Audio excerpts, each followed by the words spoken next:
नमस्कार साथियों। आज हम बात करते हैं महान संत कबीरदास और महान सुल्तान सिकंदर लोधी की।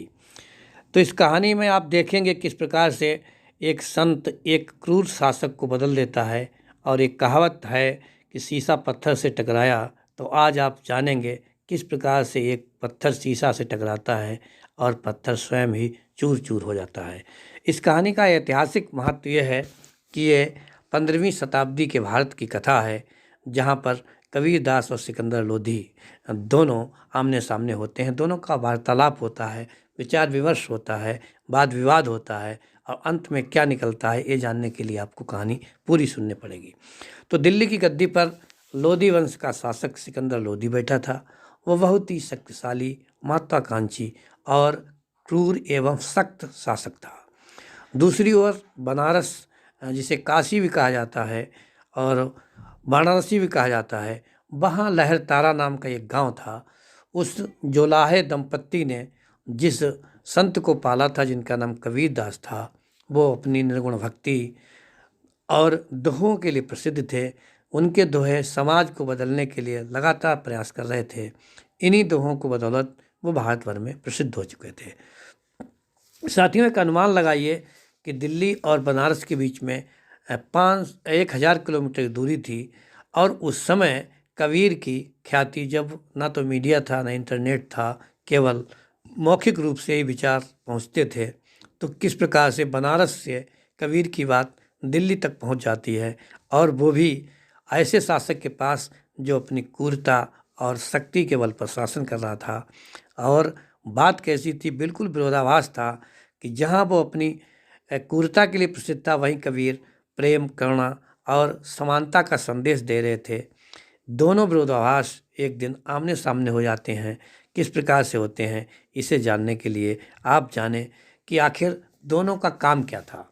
सबसे पहले हम बात करेंगे कि आखिर सिकंदर लोधी अर्थात उस शासक के यहाँ क्या होता था, कैसे दरबार लगते थे, कैसे बातें होती थीं। तो सिकंदर लोधी जो कि दिल्ली में बैठा अपना दरबार सजाए हुए है, जहाँ राजा, सेनापति, मौलवी और तमाम धार्मिक व्यक्ति बैठे हैं और वो चर्चा कर रहे हैं। तभी वहाँ एक कट्टर मौलवी अर्थात इस्लाम धर्म को मानने वाला, शासक के धर्म को मानने वाला एक मौलवी खड़ा होता है और बहुत ही गुस्से में झंझलाहट के साथ कहता है, जहाँ पनाह काशी में एक जुलाहा रहता है जो इस्लाम और हिंदू दोनों धर्मों की आलोचना करता है। और वो कहता है कि ना तो मूर्ति पूजा से ईश्वर मिलता है, ना ही मस्जिद जाने से खुदा मिलता है। वो बिल्कुल अलग प्रकार का व्यक्ति है और वो समाज में हिंसा फैला रहा है। मौलवी जो कि अपनी विचारधारा का व्यक्ति था, उसने करुणा को, प्रेम को और उस संदेश को हिंसा बता दिया जो मानवता के लिए बहुत ही ज़रूरी था। तो वो जब सिकंदर ये बात सुनता है, सिकंदर लोधी ये बात सुनता है, वो चौंक गया। उसने कहा, मेरे राज्य में कोई व्यक्ति ऐसा भी है जो इस्लाम के खिलाफ जा रहा है, धर्म के खिलाफ जा रहा है। अब बेचारे सिकंदर लोधी की क्या गलती, उसने तो समाज से यही सीखा था कि धार्मिक कट्टरता ही धर्म है, या किसी एक धर्म को महत्व देना ही धर्म है। उसकी नज़र में धार्मिकता की परिभाषा और थी, जहाँ कबीरदास जैसे लोग धर्म की परिभाषा कुछ दूसरी बताते थे। सिकंदर लोधी ने तुरंत कहा कि आखिर वो कौन सा व्यक्ति है। मैं चाहता हूँ कि मेरा राज्य धर्म के नाम पर चले, मेरा विस्तार धर्म के नाम पर हो, मेरी सीमाएं धर्म से बढ़ें, मेरे राज्य में रहने वाला हर व्यक्ति इस्लामिक हो, उसकी सोच इस्लाम की हो और वो मेरी बात माने। लेकिन आखिर वो व्यक्ति है कौन, किसका इतना साहस है जो मुझ जैसे राजा का विरोध कर रहा है, जो एक जगह बैठ करके इस प्रकार की बातें फैला रहा है। मौलवी कहता है कि देखिए, उस व्यक्ति का नाम कबीर है और जो वो जुलाहा है, कोई विशेष कार्य उसका नहीं है, ना ही उसके पास में कोई संगति है, ना उसके पास लोग हैं, ना उसकी कोई राज्य है, ना कोई राजधानी है, और ना ही उसकी कोई विचारधारा है।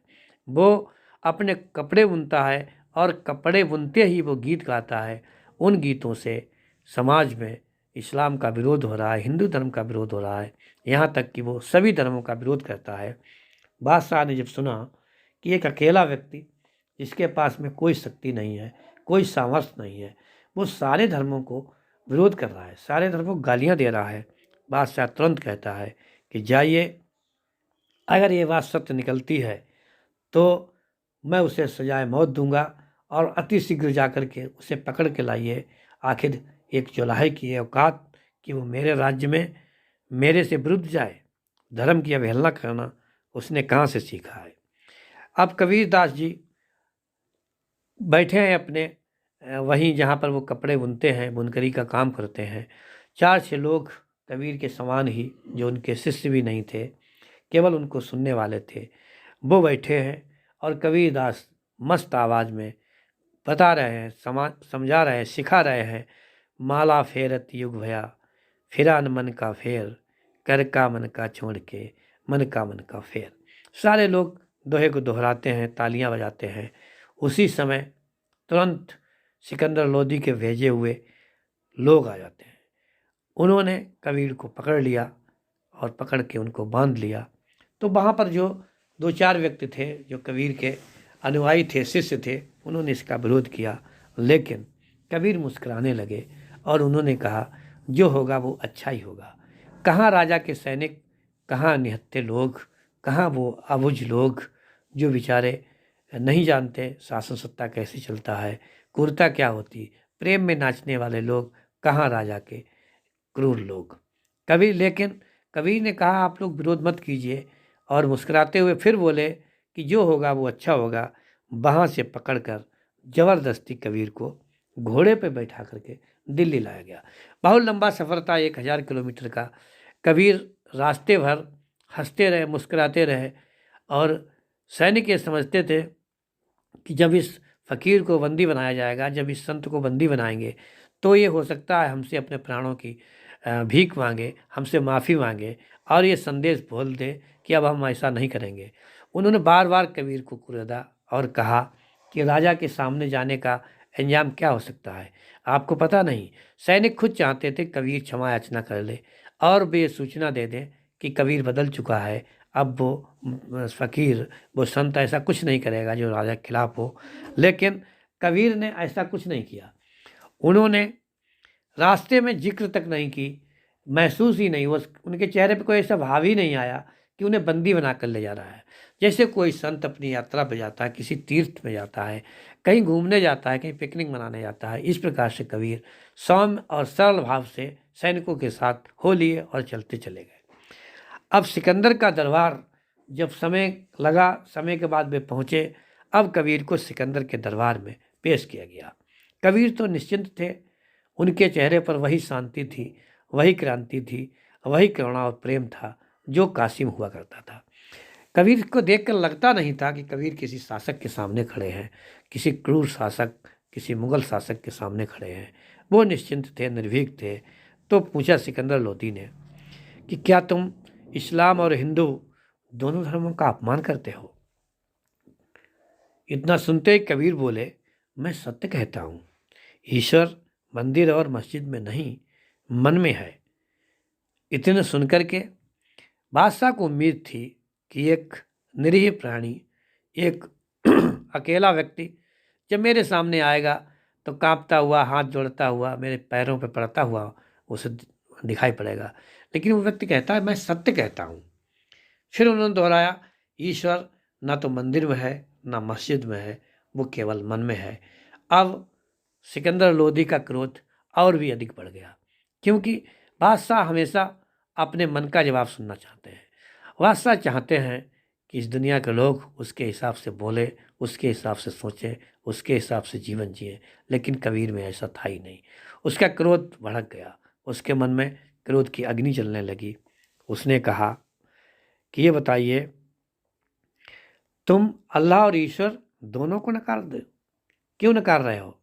कबीर ने कहा, अरे अल्लाह, राम, कृष्ण, रहीम, इन सब हैं तो एक ही है, मैं किसी को नहीं नकार रहा हूँ। लेकिन जब लोग धर्म के नाम पर एक दूसरे से लड़ते हैं तब मुझे बुरा लगता है।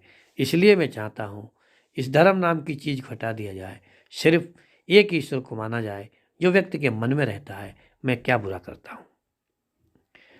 ये सुनकर मौलवी बोले, ये आदमी काफिर है, इसे मार डालो। क्योंकि बादशाह का दरबार था जिसने शिकायत की थी, जो लोग धर्म के पैरोकार थे, जिनकी नज़रों में सिर्फ कट्टरता ही धर्म था, उन्हें मौका मिला। उन्होंने कहा, देखिए बादशाह, आपको जो सूचना दी गई थी, मैंने जो आपको बताया था, कितना सही था। ये व्यक्ति एक तो आपको डरता नहीं है, दूसरे ये वही सारी बातें दोहरा रहा है जो ये काशी में बैठ कर करता था। बादशाह भी आश्चर्यचकित था। जब मौलवियों ने मांग की, ये काफिर है, इसे तुरंत मार डालो, इसे सजाएं दी जाए, इसे मौत की सजा दी जाए। साथियों, राजा अपनी मंत्री की बात मानता है, चाहे राजा बुद्धिमान हो या फिर ना हो। सिकंदर लोदी कितना बुद्धिमान था, इस कहानी के अंत में आप जानेंगे। लेकिन उसने कबीर को सजा दी और कहा, ऐसा व्यक्ति जो इतना निरंकुश है, जो इतना बेकार व्यक्ति है, जो किसी दोनों धर्मों की अवहेलना करता है, इसे हम सजा ही दूसरी प्रकार की देंगे। साथियों, ऐसा माना जाता है, ऐसा सुना जाता है। हालांकि कबीर के बारे में जो कथाएं बाद में जुड़ी हैं, सत्य भी हो सकती हैं, असत्य भी हो सकती हैं, कहीं पर इनका प्रमाण नहीं है। लेकिन जो सजाएं दी गई थी वो इस प्रकार थी। पहली सजा दी थी उसने कबीरदास को कि इनको नदी में फेंक दिया जाए। सिकंदर लोदी ने कहा था कि इतना व्यक्ति जो है निर्भीक है, क्रूर है, इसलिए इसको सजा अनोखी दी जाए। इसे फांसी पर न लटकाया जाए, इसे तलवार से इसका सर न काटा जाए, बल्कि इसे नदी में फेंका जाए ताकि तैरता हुआ जाए, लोग देखें। जब ये डूब के मरेगा तो इस हमारे राज्य में कोई और भी व्यक्ति अगर धर्म के खिलाफ जाएगा तो एक सीख जाएगी, एक संदेश जाएगा कि जो राजा का विद्रोह करेगा उसका ये हाल होगा, अर्थात इसे नदी में बहा दिया जाए। ले जाकर के लोगों ने कबीर को, जो यमुना नदी बहती है दिल्ली के किनारे, क्योंकि घटना दिल्ली की है, यमुना में कबीर को छोड़ दिया जाता है और सारे सैनिक यमुना के किनारे खड़े हैं, इंतजार कर रहे हैं कि आखिर ये व्यक्ति डूबे, तड़प के मरे या अपने बचाव की भीख मांगे, राजा से क्षमा मांगे। तो फिर देखते हैं ये किस प्रकार से मरता है। यानी कबीर की मृत्यु का उत्सव मनाने के लिए सैनिक दोनों किनारों पर खड़े थे। कबीर को जैसे ही फेंका जाता है, कुछ दूर तैरने के बाद कबीर बिल्कुल सुरक्षित हैं, अर्थात जल में नहीं डूबते हैं। फिर निकाल के लाया गया, राजा के सामने पेश किया गया और कहा कि अच्छा, ये व्यक्ति पानी में नहीं डूब सकता है। सिकंदर लोधी और भी ज़्यादा क्रोधित हो गया। उसने कहा, ठीक है, मैं देखता हूँ कितना सिद्धि पुरुष है ये व्यक्ति। उन्होंने कहा, जाइए हमारी सेना के जो हाथी हैं उनको लाइए। और कई हाथी जो सेना के काम आता थे, सैनिकों के थे, उनको छोड़ दिया जाता है और हाथियों को आदेश दिया जाता है कि इस व्यक्ति को कुचल कर फेंक दो, इसे पकड़ के मार डालो। सारे हाथी गुजर जाते हैं, कबीर मुस्कुराते हुए खड़े रहते हैं। और अब सिकंदर लोधी और भी ज़्यादा क्रोधित हो गया, क्योंकि उसे पता था कि ये व्यक्ति हाथियों से भी नहीं मरेगा। अब राजा सोच रहा है कि आखिर क्या किया जाए जो कबीर मरे, इन्हें सजाए मौत जो हमने सजा दी पूरी हो जाए। अंतिम आदेश होता है, एक चिता तैयार की जाती है। जिस प्रकार से हिंदू धर्म में मरने के बाद व्यक्ति की चिता में जलाया जाता है, कबीर के लिए भी एक चिता तैयार की गई और उस जलती हुई चिता में कबीर को फेंका जाता है, बैठाया जाता है। लेकिन कहा जाता है कि अग्नि शांत हो जाती है, कबीरदास सुरक्षित बच जाते हैं। साथियों, जब 3 प्रकार से मारने का प्रयास किया गया, अब सिकंदर लोधी समझने लगा कि आखिर अब क्या करें। तो वो कबीर से बात करना चाहता है। कबीर ने कहा कि राजा, आप हमसे क्या बात करेंगे? मैंने कहा था कि मन में रहता है ईश्वर। यदि आप ईश्वर को मानने वाले हैं, भले ही आपके ईश्वर का नाम खुदा हो, तो आखिर जब आप मुझे मारना चाहते थे तब आपका खुदा मुझे कैसे मरने देता? आप धार्मिक व्यक्ति हैं तो आप मेरे जवाब भी सुनिए। यदि आप धार्मिक हैं, जब मेरे अंदर भले ही वो ईश्वर ना हो, आपका ही खुदा हो, जब मेरे अंदर खुदा था, तो आखिर खुदा को एक पानी कैसे डुबा सकता है, एक नदी कैसे डुबा सकती है? दूसरी बार आपने मुझे हाथियों से कुचलाया, कैसे कोई हाथी कुचल सकता है उस व्यक्ति को जिसके अंदर खुदा हो? आपका ही खुदा, इस्लाम का ही खुदा, आप जिसे मानते हैं वही खुदा जब मेरे अंदर है, फिर वो हाथी मुझे कैसे मार सकता है? तीसरी बात, जब आपने मुझे अग्नि में जलाना चाहा, तो क्या कोई ऐसी दुनिया में अग्नि है जो उस खुदा को जला सके जो आपके अंदर भी है, मेरे भी अंदर है। सिकंदर लोधी की बात समझ में आ गई कि वास्तव में बंदा सच्चा है और आडंबर नहीं बल्कि ये सच्चा ईश्वरवादी, सच्चा खुदा का व्यक्ति है। उन्होंने कहा ठीक है, अब आप ये बताइए कि मरे क्यों नहीं। चलिए खुदा सही, अल्लाह सही, भगवान सही, ईश्वर सही, राम सही, कृष्ण सही, लेकिन आप मरे क्यों नहीं। तब कबीरदास जवाब देते हैं कि मेरे अंदर सत्य है और सत्य को कभी मारा नहीं जा सकता, सत्य को मारना असंभव है। अब लोधी के पास कोई जवाब नहीं था। उसने कहा कि ठीक है, जब ऐसी बात है तो आप बताइए आप चाहते क्या हैं। आप मेरे खिलाफ हैं, आप मेरे राज्य के खिलाफ हैं, आप समाज के खिलाफ, आप चाहते क्या हैं। कबीरदास को पूरा मौका मिला अपनी बात बताने का और उन्होंने कहा हम तो कहते हैं कि सभी लोग शांति के साथ रहें, सभी में भाईचारा हो, और मेरी शिक्षाएं जो हैं वो सिर्फ इतनी हैं कि पोथी पढ़ पढ़ जग मुआ, पंडित भया न कोय, ढाई आखर प्रेम का, पढ़े सो पंडित हो। वो कहते थे कि तुम्हारे राज खजाने, तुम्हारे तख्त ताज सब नष्ट हो जाएंगे, सिर्फ भाईचारा प्रेम यही हमारा है संसार में, यही अमर रहेगा। इस प्रकार से सिकंदर लोधी कबीर की बात मान लेता है और ससम्मान उन्हें फिर काशी भेज देता है। वहीं से फिर शुरू होता है कबीर का वो अभियान, जिसमें सच्चा धर्म, सच्चा प्रेम और जिसमें मानवता की बात की जाती थी। साथियों, इस प्रकार से कबीर एक उस शासक को बदलने का प्रयास करते थे जिसको बदलने की कोई संभावना नहीं थी। वो बदला हो या ना बदला हो, लेकिन कबीर पूरे जीवन काल में वो बताते रहे कि मानवता सबसे बड़ी चीज़ है, और वो अमर हो गए क्योंकि उन्होंने कहा था न हिंदू न मुसलमान, सब है एक समान, जो प्रेम से जीता वही है इंसान। साथियों, ये थी हमारी आज की कहानी संत कबीर और सिकंदर लोधी की। अब कल आप फिर मिलेंगे, हम आपसे फिर मिलते हैं एक नई कहानी के साथ, एक नए विचार के साथ। तब तक के लिए जय हिंद, जय भारत। बने रहिए आप हमारे चैनल पर।